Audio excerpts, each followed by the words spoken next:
자, 우리 옆에 있는 분에게 한번 이렇게 축복했으면 좋겠습니다. 복을 누리는 삶이 되시길 바랍니다. 한번 인사할까요? 복을 누리는 삶이 되시길 바랍니다. 네. 이게 중요한 것이요, 한 번에 복을 받는 게 중요한 게 아니고 복을 누리는 삶이 되는 게 참 중요합니다. 그렇죠? 회복의 기회, 우리가 어렵고 힘든 상황에 처했을 때 하나님께서 우리를 불쌍히 여겨주셔서 회복을 주시기도 하십니다. 또 우리에게 복을 주시기도 하십니다. 그런데 이러한 잘됨의 기회를 놓치지 아니하려면, 복된 삶을 이어가려면 우리가 잘 아는 거지만 꼭 명심해야 될 것이 있습니다. 바로 하나님의 은혜를 잊지 않고 교만하지 말아야 한다. 너무나도 잘 아는 건데 우리 삶 가운데 이게 적용이 잘 안 돼요. 하나님의 은혜를 잊지 말고 교만하지 말자. 근데 우리는 이것을 잊어버리고 마치 내가 다 행한 것인 양 그렇게 내 마음대로 행할 때가 참 많은 것 같습니다. 자, 우리 20장 말씀에 1차 이 전쟁이 있었죠. 아람과 이 북이스라엘 간에 1차 전쟁이 있었습니다. 그때에 북이스라엘 전 국토가 다 점령이 되고 사마리아만 남았었어요. 수도 사마리아만 남아서 포위됐습니다. 이제 아람 입장에서는 다 이겼어요. 다 이겼는데 근데 결국 대패를 했습니다. 무엇 때문에 그랬죠? 하나님께서 그들을 패하게 하셨기 때문에, 그래서 그들이 대패한 거죠. 그 이후에 아람이 두 번째 전쟁을 위해 준비하죠. 준비했어요. 그런데 이들이 이 전쟁을 준비하면서 갖는 그 생각이 이들의 이 전쟁의 어떤 그 관점인데요. 우리가 읽지 않았습니다만 23절 말씀을 한번 보시기 바랍니다. 23절 말씀 한번 읽겠습니다. 자, 시작. 아람 왕의 신하들이 왕께 아뢰되 그들의 신은 산의 신이므로 그들이 우리보다 강하였거니와 우리가 만일 평지에서 그들과 싸우면 반드시 그들보다 강할지라. 자, 이들이 1차 패배의 원인에 대해서 분석을 할 때에 이건 제대로 분석을 했어요. 그 패배의 원인이 뭐 때문이라고 그러는 거죠? 병력도 우리가 위였어요. 근데 바로 이스라엘의 신 하나님 때문에 졌다는 거예요. 이건 제대로 이들이 파악을 했어요. 근데 문제는 부분적으로만 하나님을 이해했어요. 하나님은 모든 것에 계시는 참 하나님이신데 지역신이라는 그 당시 그들의 생각 가운데 지역신 개념을 가진 거예요. 뭐냐면 산 위에 있는 신이다. 그래서 우리가 이 예루살렘이라는 곳으로 산 쪽에 있는 곳에서 싸워서 졌다. 그러니까 우리가 평지에서 싸면 우리가 이길 거다. 이렇게 생각한 거죠. 어쨌든 부분적으로 잘못 생각했지만 그래도 1차 패배의 원인이 어디 있냐면 하나님께 있었다는 것에 대해서는 알았어요. 그렇다면 아합이라든가 이스라엘은 어떻게 생각했을까? 1차 전쟁 그리고 오늘 본문에 읽었던 2차 전쟁도 승리했는데 과연 아합이 하나님 되심을 그가 깨달았을까? 우리 성도님들 어떻게 생각하세요? 아합이 이 1차 전쟁과 2차 전쟁을 통해서 정말 하나님 되심을 제대로 깨달았을까? 이게 이제 무슨 말이냐면 하나님 되심이라는 게 참으로 이 언약의 하나님, 하나님의 이 백성들을 사랑하시고 보호하시는 이런 언약의 하나님인 것을 정말 깨달았는가? 참신이신 하나님, 많은 신 중에 한 신이 아니라 유일한 참신이신 하나님인 것을 그들이 깨달았는가? 그런 하나님 되심을 그들이 깨달았는가 이런 거예요. 그런데 이 말씀을 보면 제대로 깨닫지 못한 것 같아요. 2차 전쟁 때에도 올라오는 거 보면 병력 면에 있어서 굉장한 차이가 있었어요. 아람 병력이 훨씬 더 많았어요. 그런데 이번에도 하나님께서 뭐라고 그랬냐면 이 아람 사람들이 말하기를 하나님이 산의 신이기 때문에 평지의 신 아니다 이렇게 말해서 하나님이 이 큰 군대를 네 손에 다시 붙여주겠다 이렇게 말씀하셨거든요. 그래서 이것도 목적이 뭐냐면 그래서 네가 하나님 되심을 내가 알게 하도록 하겠다라고 했습니다. 그래서 이제 이 전투가 벌어졌는데 그 결과가 어떻게 되는지 한번 30절 말씀도 한번 또 읽어보도록 하겠습니다. 30절 말씀 같이 한번 읽습니다. 시작. 그 남은 자는 아벡으로 도망하여 성읍으로 들어갔더니 그 성벽이 그 남은 자 2만 7천 명 위에 무너지고 벤하닷은 도망하여 성읍에 이르러 골방으로 들어가며. 우리 성도님들, 이 지금 현재 이 열왕기상하는 우리로 치면은 이 북왕국 이스라엘, 남왕국 유다 이 사람들이 그들의 역사가 어떻게 진행된지를 기록한 말씀이에요. 근데 이게 일반적인 역사서와 틀린 것은, 보통 일반 역사는 사실, 사건, 팩트를 기록해요. 그러나 성경의 이 역사는 사실을 물론 기록하긴 하지만 이 사실을 어떤 관점에서 보느냐를 기록한 거예요. 곧 이 사건에 대해서, 일어난 사건에서 하나님의 관점, 믿음의 관점에서 본 것을 기록한 거예요. 그래서 이 말씀을 통해서 우리에게 전하고자 하는 것은 이러한 사건이 있었다라는 것을 우리에게 말씀하고자 함이 아니고, 이 말씀을 통해서 하나님께서 우리에게 무엇을 말씀하고자 하는가, 이 부분을 우리가 들어야 되는 거잖아요. 하나님의 관점, 믿음의 관점이 도대체 뭔가 여기서. 자, 30절 말씀 지금 읽었습니다. 지금 보니까 29절에 보면 하루아침에 보병이 10만 명이 죽었어요. 그리고 2만 7천 명이 아벡성이라는 곳으로 들어가서 이 성벽이 있으니까 거기에서 이제 방어를 치를 텐데, 성경에 보면 뭐라고 되어 있습니까? 성벽이 무너졌다고 되어 있어요. 2만 7천 명이 무너졌어요. 물론 그 중에 뭐 죽은 사람도 있고 부상당한 사람도 있고 뭐 그렇게 했지만 어쨌든 사상자가 대건한 거죠. 아니 어떻게 공격에 의해서 뭐 성벽이 일부 무너지는 것은 있을 수 있지만 이 성벽 전체가 무너진다는 것은 누가 한 겁니까? 하나님께서 하신 거죠. 그러니까 이 전쟁에 있어서 하나님께서 넘겨주신 것을, 하나님께서 직접 개입하신 것을 이 성벽이 무너진 걸 통해서 우리는 알 수가 있어요. 그래서 이 일을 통해서 하나님께서 정말 이 북이스라엘이 하나님을 버리고 우상을 숭배하는 참 그러한 그 하나님 앞에서 이 반역의 일을 행했지만, 그럼에도 불쌍히 여기시는 하나님, 이스라엘의 하나님인 것을 이 아합에게 보여주신 거죠. 그러니까 이게 하나님께서 행하신 승리. 근데 아합은 이 전쟁을 통해서도 진정 섬겨야 될 분이 하나님인 것을 잘 깨닫지를 못했어요. 그게 왜냐하면 아람 왕 벤하닷이 이거 이제 나는 이제 안 되겠다 해가지고 목숨을 구걸하죠. 오늘 말씀을 보면 그 왕의 종 벤하닷이 이렇게 목숨을 구걸합니다 하니까 뭐라 그러냐면 저는 내 형제다 하면서 약조하고 놓아줬다고 돼 있어요. 자, 이게 마음씨 좋은 왕이라는 차원이 아니에요. 우리 성도님도 어떻게 생각하세요? 아합이 마음씨가 좋은 겁니까? 아니면 교만한 겁니까? 우리가 이 잘 보셔야 돼요. 이 전쟁이 누가 승리한 전쟁입니까? 하나님께서 승리하신 전쟁이에요.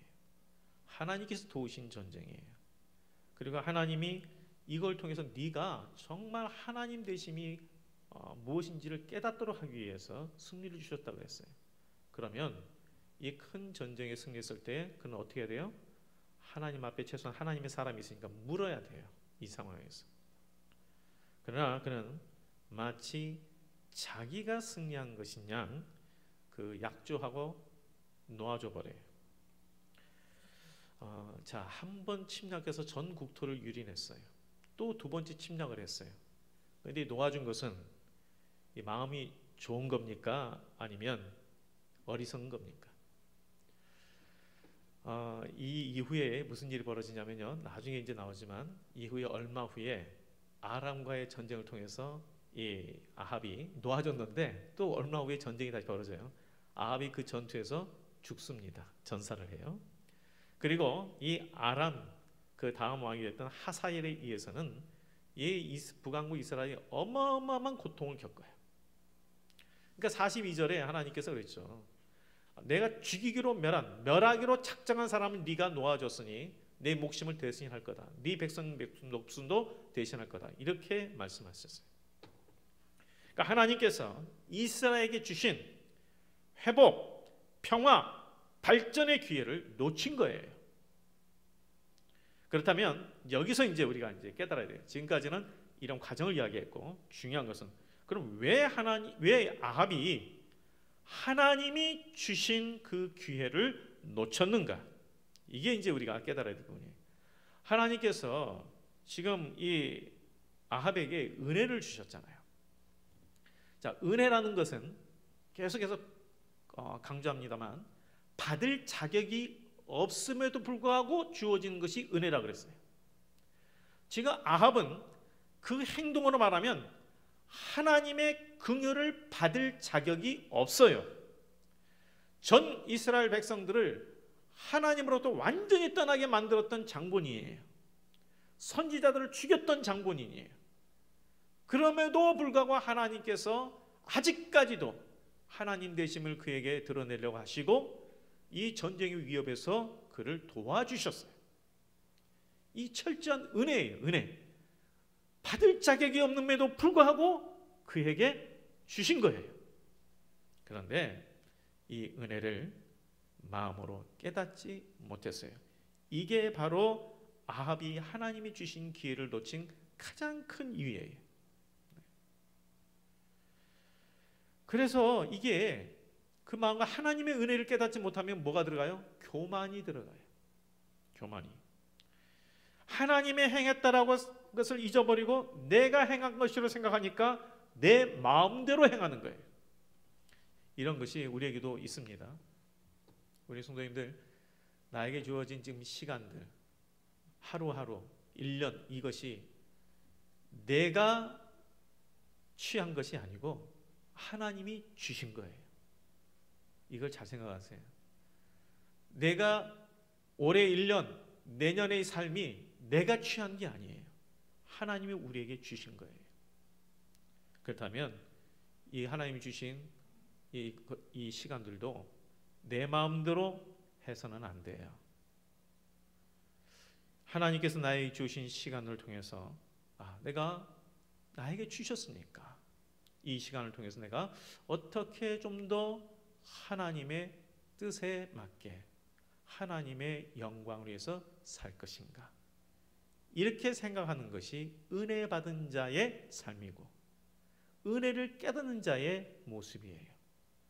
그런데 이것이 내 것으로 생각하면 어떻게 돼요? 내 마음대로 사용하는 거예요. 물질도 그래요. 시간도 그래요. 그러니까 이 아합의 모습이 사실 일반적인 우리의 모습과 같아요. 승리했어요. 그랬으니까 이게 마치 내가 한 것으로 생각하는 거예요. 그러니까 내 마음대로, 내 생각대로 결정하는 거죠. 그것은 인정이 좋은 게 아니라 하나님 앞에서의 교만입니다. 그래서 우리 성도님들, 잘 될 때에 더욱 조심하십시오. 어려울 때는 하나님 앞에 그래도 좀 의지하려 하고 주님 앞에 더 겸손한 모습은 취해요. 근데 뭔가 문제가 조금 해결되면 마음이 풀어져요. 그때 조심하셔야 돼요. 우리가 하나님이 주신 복을, 회복의 모든 기회들을 계속해서 우리가 누리려면 어떻게 돼요? 잘 될 때 하나님의 은혜를 잊지 아니하고 더 하나님 앞에 나가야 합니다. 그래서 성경에 뭐라고 그랬어요? 선줄 생각하거든 넘어질까 조심하라. 또 왜 이 아합이 하나님께서 그에게 이 회복의 기회, 이 나라가 제대로 설 수 있는 그 기회를 주셨는데도 놓쳤는가? 하나님의 뜻에 귀를 기울이지 않았기 때문이에요. 그러니까 들었어도 깊이 생각하지 않은 거예요. 자, 이 13절과 28절 말씀에 보면 이 하나님께서 내가 너에게 이 군대를 넘겨준 이유에 대해서 말씀하세요. 왜냐하면 내가 하나님인 것을 알게 함이니라 그랬어요. 2번이나 반복했어요. 선지자를 통해서, 이 일을 통해서 내가 하나님됨을 알게 하기 위함이니라. 이게 하나님의 뜻이 있었던 거예요. 비록 너가 나를 배역하고 다른 신을 섬기고 하나님을 섬기는 선지자들을 죽이는 그런 일을 벌였어도 그래도 내가 이렇게 너를 돕는 것은 내가 하나님됨을 너희가 깨달아서 언약의 하나님, 이스라엘의 하나님됨을 깨달아서 너희들이 돌이켜서 하나님을 섬기는 자가 되도록 하기 위함인데, 이 하나님 되심을 나타내기 위함인데 이 하나님의 뜻에 대해서 깊이 생각하지 않은 거예요. 귀담아 듣지 않았어요. 2번이나 이렇게 강조했음에도 불구하고 이 아합은 하나님의 이 뜻을 마음에 두지 않았던 거죠. 우리 믿음 생활할 때 우리도 하나님께서 우리 삶 가운데 간섭하시고 때로는 우리를 또한 인도하시고 말씀으로 나를 격려하시고 여러 가지 일을 합니다만, 정말 이 하나님의 뜻, 우리가 좀 더 하나님의 나에게 원하신 게 무엇일까, 하나님의 뜻이 무엇일까, 이걸 좀 더 우리가 깊이 좀 생각하고 마음에 담고 나아가는 자세가 필요합니다. 이 아합은 이 문제가 해결되니까 그것에 대해서는 잊어버렸어요. 왜 그러냐면 이제 다음 주에도 나오겠지만 아합이 이렇게 승리함에도 불구하고 그 다음 장에 보면 무슨 일이 벌어지냐면 나봇의 이 포도원을 취하기 위해서 나봇을 죽인 사건이 나와요. 참 우리 인간의 죄성이라는 것이 참 끈질기더라고요. 그렇게 하나님께서 은혜 베풀어 주시고 역사해 주셔도 사람이 잘 변하질 않아요. 돌이키질 않아요. 하나님의 뜻에 대해서 하나님께서 그렇게 말씀에도 불구하고 이 하나님의 말씀을 내 마음에 담고 귀 기울이면서 뭐 어떻게 하면 내가 그래도 이제 은혜 받은 자 잡게 좀 뭐 이렇게 하나님 뜻 가운데 살려고 할까, 이런 자세가 별로 없어요. 자, 아까 말씀드렸죠. 이 말씀은 이스라엘의 역사를, 팩트를 기록하는 것이 목적이 아니라 그랬어요. 이러한 사건을 통해서 하나님께서 무엇을 우리에게 말씀하고자 하는가, 이 믿음의 관점에서 이걸 본 거예요. 해석을 하는 거예요. 그래서 오늘날 이 말씀을 읽은 우리가 정말 하나님께서 이러한 은혜를 우리에게 주셨다, 아합처럼 우리가 하나님으로부터 때로는 하나님의 말씀에 불순종하고 또한 내 뜻대로 행하는 그런 삶을 살았음에도 불구하고 어렵고 힘들 때는 하나님 나를 긍휼히 여겨주시고 하나님께서 회복시켜 주시고 은혜 베풀어 주시는 하나님이시다. 그런데 그 은혜를 우리가 받은 자로서 하나님의 은혜를 기억하고 그 뜻을 우리가 내 마음에 담고 살려고 할 때 그 은혜 받은 것이 계속해서 지속이 되는 것이고 하나님이 주신 그 기회를 계속해서 누리는 삶이 되는 것이다. 바로 이것을 우리에게 말씀하는 것입니다. 근데 이 아합은 놓쳤어요. 그래서 이 말씀을 통해서 내 자신을 돌아봐야 합니다. 우리 여기 계신 분들은 하나님 되심을 많이 경험했죠. 정말 내가 기도하면서 하나님이 응답하신 것도 경험하셨을 거예요.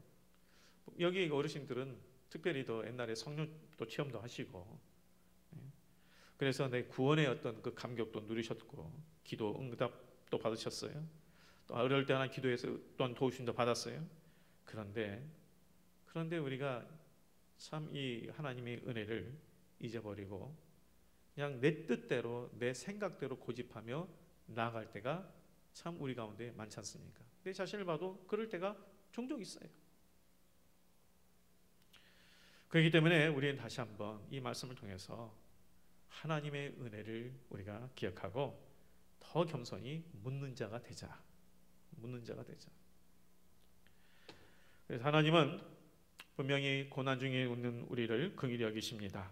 도우시고 피할 길을 열어주십니다. 그러나 그 기회를 붙잡고, 그래서 하나님이 주신 기회를 통해서 잘됨을 유지하려면, 복된 삶 되게 하려면 이미 우리에게 베풀어 주신 은혜를 마음속에 담고 교만하지 말고 하나님 앞에 가까이 나가야 합니다. 오늘 다른 것은 다 제쳐놓고라도 하나님의 은혜를 내 마음 가운데 깊이 담자.